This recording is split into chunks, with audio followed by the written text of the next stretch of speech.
Welcome back to the channel. In this video, I'll show you how to use Raydium Swap with MetaMask.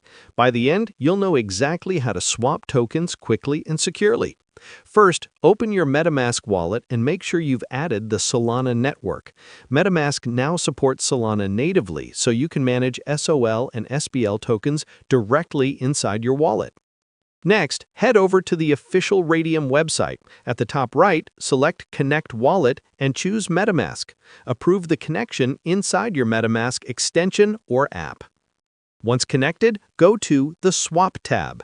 Here, select the token you want to swap from and the token you want to receive. Enter the amount you'd like to trade, and Raydium will automatically show you the best available rate. When everything looks correct, click Swap and confirm the transaction in MetaMask.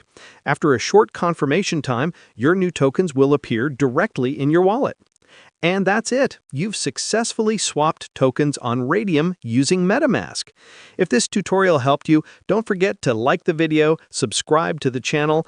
Thanks for watching, and I'll see you in the next guide.